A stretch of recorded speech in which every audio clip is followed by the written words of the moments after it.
नमस्कार, मैं संजय शुक्ला के साथ आप देख रहे हैं अपना न्यूज़ चैनल लेटेस्ट क्राइम। वर्तमान समय में प्रदेश की बिगड़ती हुई कानून व्यवस्था और जघन्य अपराधों की रणस्थली बनी हुई है उत्तर प्रदेश। सड़क से शमशान तक शर्मिंदा और इंसानियत की रूह को कपा देने वाली ताबड़तोड़ घटनाएं, जिनमें हाथरस की गैंग रेप की घटना मुखरता से प्रमुखता से आज देश ही नहीं विदेशों में भी इसकी चर्चाएं हो रही हैं। इस घटना से प्रदेश सरकार की जो किरकिरी हुई है और जो प्रदेश सरकार की ढुलमुल नीति रही है, इसके प्रति प्रदेश की जनता में असंतोष की भावना प्रकट हो रही है। बात करते हैं कि एक ऐसी शर्मनाक घटना जिससे इंसानियत की रूह कांप जाए, और उस घटना को लेकर के शासन प्रशासन जो पीड़ित को मदद करने के लिए बनाया जाता है, पीड़ित या जिसके ऊपर घटना कारित होती है, उसके प्रति उनके उत्तरदायित्व होते हैं। अपने उत्तरदायित्वों की अवहेलना करते हुए हाथरस की गैंग रेप की घटना में जो इस तरह की चीज़ें सामने आई हैं, जिनकी वजह से आज प्रदेश की जनता सरकार से और शासन प्रशासन से जवाब मांग रही है। अंतिम संस्कार के नाम पर क्रूरता, अंतिम संस्कार के नाम पर क्रूरता और इंसानियत को शर्मसार करने वाली पुलिस और व्यवस्था से हार मानकर निर्भया ने अंतिम सांस ली। इस घटना में सोचनीय विषय यह है कि जिन जिम्मेदार अधिकारियों को पीड़ित परिवार के प्रति संवेदनाएं व्यक्त करनी चाहिए थी, उसी प्रशासन ने इस पीड़ित परिवार के प्रति एक ऐसा व्यवहार किया है जिसकी कल्पना नहीं की जा सकती है। हम आगे बात बढ़ाते हुए आगे बात करते हैं। हमारे साथ इस डिबेट में आमंत्रित हैं भोला सिंह पटेल जी, अध्यक्ष बीडीएम के प्रदेश अध्यक्ष हैं। सबीर खान साहब, नहीं सभी हैं। मुन्ना सिंह यादव जी, महासचिव पिछड़ा वर्ग। महफूज आलम जी, वरिष्ठ अधिवक्ता हैं। डॉक्टर जावेद अहमद जी, पूर्व महासचिव उत्तर प्रदेश विधि प्रकोष्ठ। और अजीत यादव जी, और इनके साथ में जमील खान जी जुड़ रहे हैं, जो बॉलीवुड एक्टर भी हैं और फिल्म मेकर भी हैं।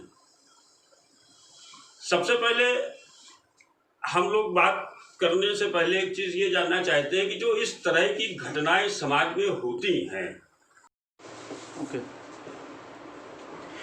अजीत यादव जी से सवाल है कि इस घटना में मृतका के साथ जिस तरह से वहाँ के जिले के जिम्मेदार अधिकारियों के प्रति क्रूरता और इंसानियत को झकझोर देने वाला कृत्य किया गया है, दाह संस्कार के नाम पर उस बेटी को पेट्रोल डाल करके जला दिया गया, घर वालों को बंधक बना दिया गया। क्या इस तरह की चीज़ें विक्त हैं? क्या इस तरह की चीज़ें समाज को संदेश देंगी? इसके बारे में आप क्या कहना चाहते हैं? देखिए, ये संपूर्ण घटनाक्रम हमारे समाज, हमारी संस्कृति, हमारे संस्कार तीनों पर काला धब्बा है। और इसमें इसका जल्दबाजी में पटाक्षेप करने के लिए सरकार के तंत्र द्वारा जो भी कार्य किया गया, इसे कहीं से भी जस्टिफाई नहीं किया जा सकता, क्योंकि हमारी संस्कृति, हमारे संस्कार में अंतिम संस्कार बड़ी निष्ठा के साथ, और फिर वो परिवार उससे नहीं मिल पाता, उसकी अंतिम विदाई जो हमारी संस्कृति और संस्कार के अनुरूप होता है, उसका खुलेआम उल्लंघन हुआ है। तो इसको मैं इसकी निंदा करता हूँ। इस तरह से उन्हें नहीं करना चाहिए था। और ये सरकार की जो कार्यवाही है, इसमें उसकी कट्टरवाद और यूँ कहिए कि सत्ता का मद उसमें उस अधिकारियों ने उसके अनुरूप आकर के ये कार्यवाही की है। ऐसा नहीं करना चाहिए, ये बहुत ही निंदनीय कार्य था। अभी आपने जैसे कहा कि इसकी कड़े शब्दों में निंदा करते हैं, तो मेरा ये व्यक्तिगत तौर पे मानना है कि जब बेटी जिंदा नहीं है तो हम निंदा किस बात की करेंगे। देखिए, हम निंदा बेटी के साथ हुई घटना का कर रहे हैं। हम ऐसी घटनाओं की पुनरावृत्ति न हो, हम समाज में एक संदेश देना चाहते हैं। निंदा इस बात की होती है, बेटी के साथ जो घटना घटी है, बेटी भले पार्थिव रूप से मेरे बीच में नहीं है, लेकिन बेटी का वो जज्बा, बेटी का वो चरित्र, बेटी का वो संस्कार, जिसने अपनी इज्जत, अपनी आबरू को महफूज रखने के लिए अपनी जान तक गंवा दी, वो कभी भी मेरे बीच से मर नहीं सकती। मैं उसको सलाम करता हूँ, उसके जज्बे को, और उसके साथ हुई उस कायरतापूर्ण घटना की निंदा करता हूँ। निश्चित तौर पर बहुत आपने बेहतर बात कही कि एक ऐसा परिवार जो बहुत ही संसाधनों से युक्त नहीं रहा, लेकिन इस लड़ाई में उस परिवार ने साहस नहीं छोड़ा। उनको हम सब की तरफ से सलाम है, उनको सैल्यूट है। और इसके साथ ही हम आगे बढ़ते हुए महफूज भाई की तरफ रुख करते हैं। और महफूज भाई से एक ऐसा सवाल, चूँकि आप एक ऐसे सेक्टर से जुड़े हुए हैं जहाँ पर कानून और उसके विषय में जितना डीपली आपको संज्ञानित हो सकता है, आम व्यक्ति को नहीं हो सकता है। इस चैनल के माध्यम से लोगों को ये बताना चाहते हैं कि किन परिस्थितियों में किस तरह से कानून कार्य करता है। तो महफूज भाई, आपसे एक सवाल ये है कि 14 सितंबर की घटना जो हुई और मेडिकल जो रिपोर्ट आई वो 28 सितंबर को आई। अब इसमें एक डिफरेंस ये है कि क्या इतने वक्त में स्पर्म मिल सकता है? यदि स्पर्म नहीं मिलता है तो क्या रेप की घटना नहीं साबित होती है? इसमें जी इस तरह की जो भी घटना होती हैं, उसमें जितनी जल्दी हो सके मेडिकल कराए जाने का फायदा है। पहले मेडिकल सबसे पहले कराया जाता है, उसी मेडिकल पर बेस करके आगे इन्वेस्टिगेशन होता है। और स्पर्म का मिलना या ना मिलना इस बात का सबूत नहीं है कि रेप नहीं हुआ। ऐसे तमाम केसेस में स्पर्म नहीं मिले हैं, रेप हुआ माना गया। तो रेप से और स्पर्म ना मिलने से कोई वास्ता नहीं है। और रहा 14 दिन के बाद तो स्पर्म मिलने का सवाल ही नहीं। तो आखिर इसका जिम्मेदार कौन है? शासन है जिम्मेदार, पुलिस है जिम्मेदार। फर्स्ट ऑफ ऑल सबसे पहले मेडिकल कराना चाहिए। FIR लिखने के तुरंत बाद मेडिकल पर ही उस पूरा विवेचना बेस करेगी। 14 दिन कानूनी तौर पे क्या प्राविधान है? जब इस तरह की घटनाएं होती हैं तो पुलिस को कितने वक्त में मेडिकल कराना? 24 घंटे के अंदर, जितनी जल्दी हो सके, एज सून एज पॉसिबल।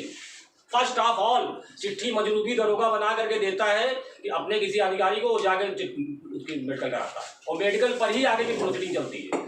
14 दिन तक मेडिकल ना कराए जाने का मतलब ये कि विवेचना ही नहीं हुई। 14 दिन तक, 14 दिन तक कोई विवेचना नहीं हुई कि विवेचना की इस तरह के अपराध में शुरुआत ही मेडिकल से होती है। वहां तो चूंकि अधिकारियों का ये आलम था कि उन्होंने मुकदमा 302 का दर्ज किया जी। गैंग रेप की घटना से वो बराबर अपने आप को अलग हटाते रहे जी।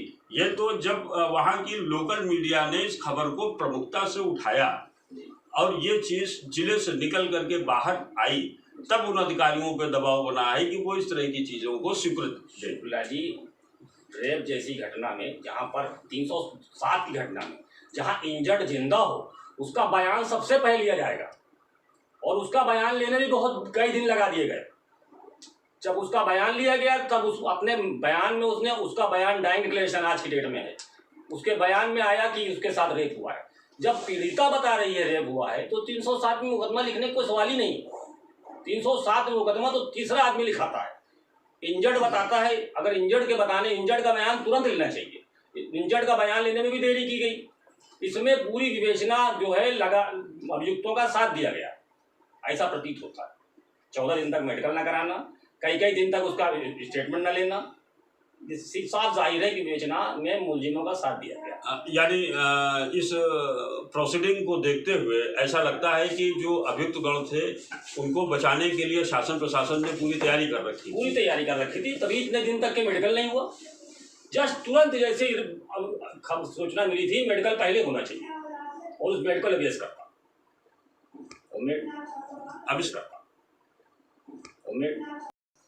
अब इसी के साथ हम आगे बढ़ते हुए सभी अहमद साहब नहीं है सभी इसी के साथ हम आगे बढ़ते हुए जमील खान साहब से रूबरू होते हैं और जमील साहब से एक ऐसा सवाल जो समाज का हर व्यक्ति जानना चाहता है। सवाल ये है कि उत्तर प्रदेश में अभी तक महिलाओं के प्रति जितनी भी घटनाएं हुई हैं उनके प्रति शासन प्रशासन और सरकार के साथ साथ और किन किन पर जिम्मेदारियों का आमद किया जा सकता है और इस तरह की घटनाओं की पुनरावृत्ति ना हो इसके लिए क्या किया जाए।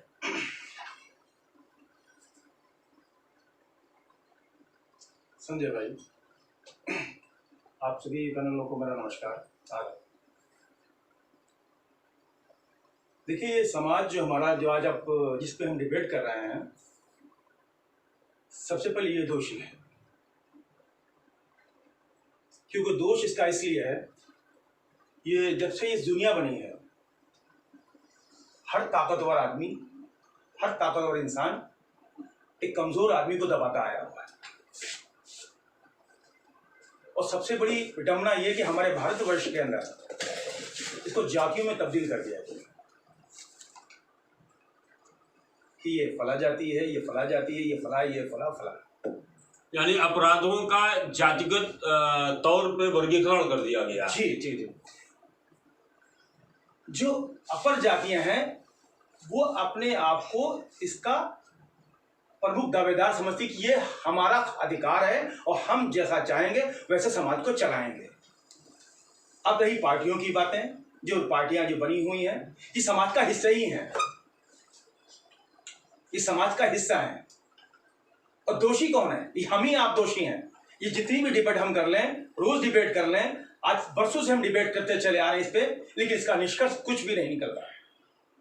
जब तक हम साहब इस बात पे चूंकि मीडिया एक ऐसा शस्त्र है समाज के लिए कि जब तक के म्यान में रहेगा तब तक के तो ठीक है, लेकिन जब इस शस्त्र को का इस्तेमाल अपराधियों के खिलाफ किया जाता है तो निश्चित तौर पर ऐसा नहीं है, कुछ ना कुछ प्रभाव जरूर पड़ता है। जी जी जी, आपने बिल्कुल ठीक कहा ये बात। लेकिन समाज में ताकतवर लोगों के हाथ में ये मीडिया बिका हुआ है। न बिकी हुई मीडिया और न बिकी हुई मीडिया का सवाल नहीं है, ये सवाल ये है कि जो इस तरह की घटनाएं हो रही हैं इनकी पुनरावृत्ति ना हो, इसके लिए किस तरह के उपाय करने चाहिए। 2014 में एक पीजीआई के पास में घटना घटित हुई थी। एक लड़की का शव मिला था वहां पर एक स्कूल के अंदर, उसका छत विजत शव काट के उसके अंगों को काटा गया था। तब मैंने एक नाटक, एक मैंने लेख लिखा था, मुझे भी जीने का हक है। उन परिस्थितियों में मैंने एक व्हाट्सएप देखा, व्हाट्सएप पे मैंने उस नंगन तस्वीर को देखा तो मैंने फौरन कहा एक बच्चे से उसको फौरन डिलीट करो। उसको व्हाट्सएप पे शो करने वाला कौन? प्रशासन के लोग, औरतें जो लेडीज पुलिस है उन्होंने किया और पकड़े भी गए थे लोग।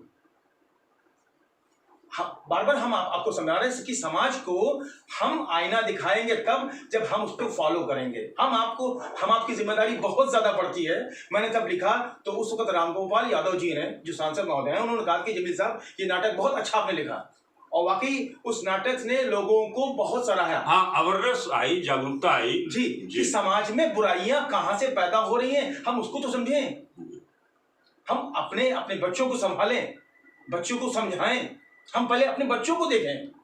नहीं, ठीक कहा आपने कि अभिनेता होने के नाते आपने अपने सेक्टर के माध्यम से लोगों को जागरूक करने का कार्य किया, कोशिश की मैंने। और फिर से अभी आपको अपने उस नाटक के माध्यम से एक संदेश दिया कि हम किस तरह से बेहतर एक समाज की स्थापना कर सकते हैं। क्योंकि समाज में एम्बिशन है, उन बच्चियों का भी एम्बिशन है, भाई उनको भी जीने का हक है ना। उनकी भी कुछ अपनी वो है, उनकी क्षमताएं, उनके उनके कुछ विशेष अधिकार हैं, उनको भी अपनी एक जिंदगी जीने का एक अधिकार जो आज छीना जाता है और हर वर्ग पीछे लगता है। आज भी आप देख रहे हैं पार्टियों में औरतों को, पार्टियों में लेडीजों को रखा गया है जी, और लेकिन उन पार्टियों को, उन लेडीजों को उतनी ही आज़ादी है जितनी पार्टी की गाइडलाइन है, उसके खिलाफ वो नहीं बोलती। नहीं, देखिए ऐसा है कि पार्टी के तौर पर सभी की एक गाइडलाइन निर्धारित होती है, लेकिन वो पार्टी का पक्ष रखते हैं। इसी के साथ हम आगे बढ़ते हुए भोला सिंह पटेल साहब की तरफ चलते हैं और एक ऐसा सवाल, चूंकि आज हर घर के अंदर पिता अपनी बेटियों को लेकर के असुरक्षा का माहौल देख रहा है, इस तरह के माहौल में हम, जबकि सरकार ये नारा देती है कि बेटी बचाओ और बेटी पढ़ाओ, तो बेटी बचाओ और बेटी की सुरक्षा के लिए इस सरकार को क्या करना चाहिए जिससे कि इन घटनाओं की पुनरावृत्ति ना हो? इस सरकार को सख्ती से जो कानून संविधान द्वारा बनाए गए हैं लागू करना चाहिए, लेकिन ये सरकार ही 15% लोगों की सरकार है, सबल लोगों की सरकार है। 85% लोगों का इसमें हिस्सा नहीं है, वो बोल नहीं सकते। सांसद तो बन गए हैं लेकिन उनको बोलने का राइट नहीं है, एमएलए तो बन गए हैं लेकिन उनको बोलने का राइट नहीं है। उस राइट को ख़त्म करके जो बैकवर्ड हैं, पिछड़े वर्ग के लोग हैं, जो दलित हैं, जो अल्पसंख्यक लोग हैं, उनको भी बोलने का हक दिया जाए। सेंट्रल गवर्नमेंट में मोदी जी के अलावा कोई आदमी नहीं बोल सकता और उत्तर प्रदेश में योगी जी के अलावा कोई आदमी नहीं बोल सकता। यदि कोई आदमी या कोई एमएलए बोलने की कोशिश करता है तो उसकी आवाज़ को दबा दिया जाता है। मैं एक बात इसमें कहना चाहूँगा कि एक दिलेर जी है जो सांसद हैं हाथरस से, मैंने उनका एक चित्र देखा, एक सवर्ण जात का आदमी बैठा हुआ चाय पी रहा है और वो बेचारे जमीन में बैठे हुए हैं जबकि वो सांसद है जी। तो ये मानसिकता दर्शाती है कि ये सरकार 85% लोगों के अधिकार को मार रही है और 15% लोगों के अधिकार को बढ़ा रही है। आज मैंने देखा अमर उजाला पेपर में आया कि ब्राह्मण और क्षत्रिय जो है, ठाकुर जो हैं, वो जो हाथरस के अगल बगल हैं, वो मीटिंग करेंगे कि बाहर के किसी आदमी को इसमें प्रवेश न करने दिया जाए। साथ ही हम आरोपियों की पैरवी करेंगे। जब इस तरीके की मानसिकता इस गवर्नमेंट के लोगों की है और जो ऊपर बैठे हुए लोग हैं और जो मुख्यमंत्री है वो इसको सह देता है, अगर वो इस तरह की सह न देता होता तो जिसको हम मानते हैं कि हिंदू हैं, रात में इसका बलरामपुर की घटना हो रेप कांड की, चाहे हाथरस की रेप कांड की घटना हो, दोनों में ही रात में दाह संस्कार नहीं किया जाना चाहिए। नहीं, बिल्कुल ठीक बात है आपकी। चूंकि धर्म विरुद्ध प्रक्रियाओं को कोई भी समाज स्वीकृत प्रदान नहीं देता है और जीवन में और जीवन के बाद भी इस प्रदेश में ये पहली स्थितियां बन रही हैं कि जब मृतका के शव को दाह संस्कार के नाम पर पेट्रोल डाल करके जला दिया गया और इस कृत्य की जितनी घोर से घोर भर्त्सना की जाए, जितनी इसकी निंदा की जाए वो कम है। एक ब्यूरोक्रेट, एक आईएएस जिसको बता दें साहब ये देश को चलाते हैं, तो क्या इनको ट्रेनिंग में ये बताया जाता है कि इस तरह के दाह संस्कार किए जाते हैं? आमूलचूल परिवर्तन की जरूरत है समाज में और हमारे जो प्रशासनिक कार्य हैं, सरकारें हैं, उनमें भी जरूरत है, क्योंकि व्यवस्था इस प्रकार की बन गई है कि 85% लोगों के अधिकार को छीन लिया गया है और प्रशासनिक उस पर बैठे गए लोगों में नैतिक मूल्यों का अभाव है। वो तो ये समझते हैं, ऊपर बैठे हुए लोग जो बड़े बड़े पदों पर बैठे हुए लोग हैं, जो बड़ी बड़ी जातियों से आते हैं, वो नैतिक मूल्यों का अभाव इस तरह करते हैं कि ये दलित है, पिछड़ा है, माइनॉरिटी से आया आदमी है, या गरीब आदमी है, और गरीब आदमी हमारा कुछ नहीं कर सकता। इस केस पे ही देख लीजिए कि साहब वो वहां से आ गई, रिपोर्ट आ गई, साहब उसके साथ बलात्कार ही नहीं हुआ, जबकि वो लड़की कह रही है, मरते वक्त उसने कहा कि मेरे साथ बलात्कार हुआ है। और देख ले उसके स्पाइनल कार्ड, पीठ की हड्डी, लीवर, सब कुछ फटा हुआ है, और उसके बावजूद भी वो संघर्ष करती है, और संघर्ष करके बताया उसने कि मेरे साथ क्या हुआ है। उसका जो बताना है वो जाया नहीं जाना चाहिए। निश्चित तौर पे उस बेटी को सैल्यूट है इस देश की तरफ से। हम सब शर्मिंदा हैं कि इस तरह की घटनाएं जब समाज में होती हैं तो हम सबका मन झकझोर जाता है, और हम जिनसे उम्मीद करते हैं कि वो ऐसे समय में सहायता करेंगे, वो लोग ही एक ऐसा कृत्य करते हैं जिसकी कल्पना नहीं की जा सकती। इसी के साथ हम आगे बढ़ते हैं डॉक्टर जावेद अहमद साहब की तरफ। धन्यवाद संजय शुक्ला जी, आपने मुझे बेटियों पर हो रहे जुल्म अत्याचार पर कुछ मन की बात कहने का मौका दिया। तो मैं आप पूरे देश को ही बताना चाहता हूँ जी कि बेटी बेटी है, चाहे किसी की हो। ये देवी रूप है, संसार की जननी है। आज मानव समाज जो दिख रहा है उसके अस्तित्व का प्रमाण है। बेटी सीता है, फातिमा है, मरियम है, कौर है। और अगर हम इसका अपमान कर रहे हैं तो ये कितना बड़ा पाप है कि एक दिन देश की धरती रो पड़ेगी और उसके आंसुओं में भारत विशाल डूब जाएगा। इसकी चिंता, इसकी रक्षा करना हर व्यक्ति का महाधर्म है, बड़ा धर्म है। अब ये कहाँ से हो रहा है, क्या हो रहा है, इसका क्या, अगर हम नहीं जागे तो आज बेटियां हैं तो कल माँ बहनों के साथ भी ये होगा। इसको लिख लीजिए कहीं। आज हम बलात्कार चिल्ला रहे हैं बेटियों का होता है, कल माँ बहनों का होगा। कौन संभालेगा देश को?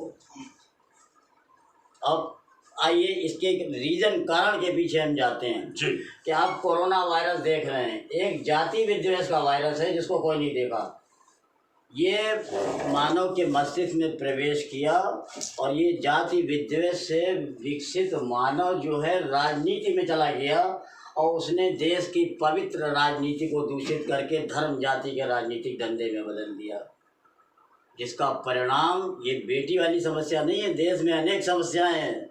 ये जो आप कह रहे हैं CBI और ये भाई जांच और न्याय, जब सब जाति विद्वेष से विकसित होंगे तो कहाँ न्याय मिलेगा, फैसला मिलेगा, नया निर्णय नहीं मिलेगा, नया निर्णय नहीं मिलेगा, यह आपका मानना है। जरूरत है भारत विशाल को जाति विद्वेष से बचाने की। इसकी पहल कौन करेगा? कौन करेगा? हम सब एक हों, जाति विद्वेष के खिलाफ खड़े हों। इसके लिए मूवमेंट क्या हो सकता है? हिंदू, मुसलमान, सिख, ईसाई, दलित, पिछड़े, अगड़े, सब इंसान हैं, सब समान हैं, सब एक अल्लाह के ईश्वर के बंदे हैं, और सब एक ही भारत माँ की संतान है। और सब जब तक सब साथ नहीं चलेंगे, सबको देश की चिंता होनी चाहिए, इस मिट्टी की चिंता होनी चाहिए जिसमें जन्म लिया है और जिसमें हर व्यक्ति मरेगा इसी के गोद में। हम अगर देश की चिंता नहीं करेंगे तो भारत माँ की जय बोलने से क्या फायदा। अच्छा, इस तरह की घटनाओं में समाज की क्या भूमिका होती मुझे है? बोलने का मौका दीजिए थोड़ा। मैं ये कहना चाहता हूँ कि बेटियों का जिस दर से बलात्कार और हत्या हो रही है, जिस दर से बलात्कार और हत्याएं हो रही हैं, अगर उसी दर से स्पीडी ट्रायल किया जाए, उसी दर से फांसी पे लटकाए जाएं, और ये शासन की दखलंदाजी ना हो, लीपोत ना की जाए, तो ज़रूर ये जो बलात्कारी दरिंदे हैं उनकी रूह कांपेगी और पस्त होगी, समाज में कानून के प्रधानता होगी। वरना इस टाइम जो मौजूदा स्थिति है, हमारा प्रजातंत्र राजतंत्र की मुट्ठी में दम तोड़ रहा है। धन्यवाद। जय हिंद, जय भारत।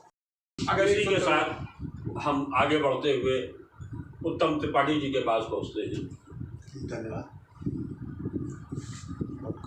इस तरह की जो विभत्स घटना हुई, उसके साथ में इससे ज़्यादा जो विभत्सा हुई, जो उसने एक समाज में लोगों को सोचने पे मजबूर कर दिया कि जिस परिवार, जिस घर में इस तरह की घटनाएं हो जाती हैं, वहाँ पर मृतका के शरीर के साथ में जो घटना की गई, जिस तरीके से दाह संस्कार के नाम पर सिर्फ दाह किया गया, संस्कार नहीं किया गया, क्या ये धर्म विरुद्ध है? क्या ऐसा उचित है?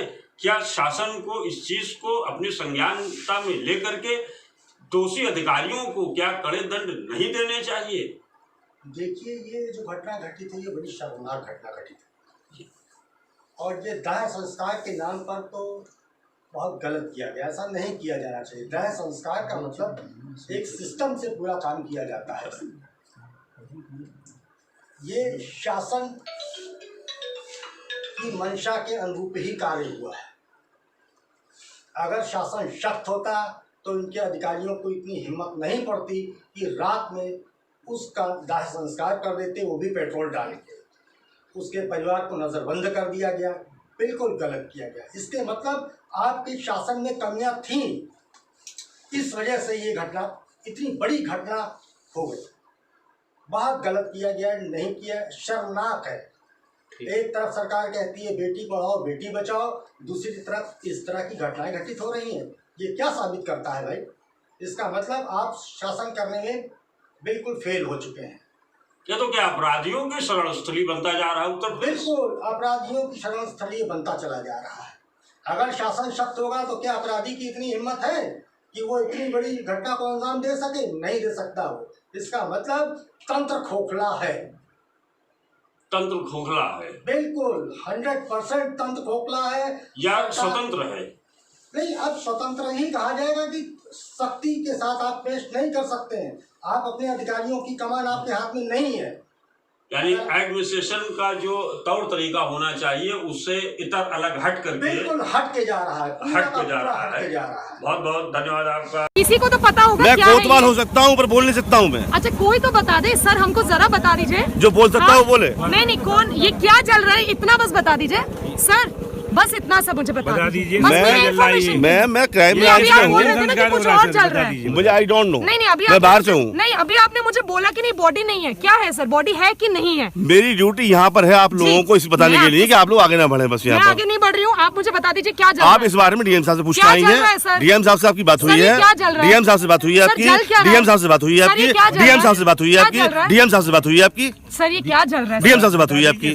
कितनी डीएम साहब से बात हुई है आपकी? नहीं, बात नहीं सही है। सब लोग जो ड्यूटी है मैडम वही बोलूंगा मैं। मेरी भी ड्यूटी है, क्या चल रहा है? ड्यूटी आपकी बात डीएम साहब से हो चुकी है। डीएम साहब से बात हो चुकी है आपकी? डीएम साहब से बात हो चुकी है? डीएम साहब नहीं है, डीएम साहब यहाँ नहीं है। बात आपकी हो चुकी है डीएम साहब से? मेरी नहीं, कौन सी बात हो गई डीएम साहब से? आपकी हुई है, आप वहीं जा रहे हैं। कौन सी बात हो गई? मुझे आप ही लोगों ने बताया अभी। ये क्या चल रहा है? आप लोग यहाँ खड़े हैं सर, ये क्या चल रहा है, आप मुझे बताइए। मुझे पता नहीं क्या हो रहा है। संजीव कुमार, मुझे पता नहीं है।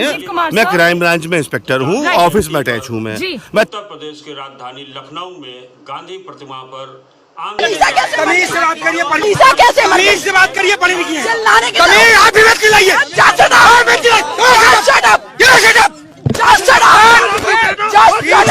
पीछे मैडम, पीछे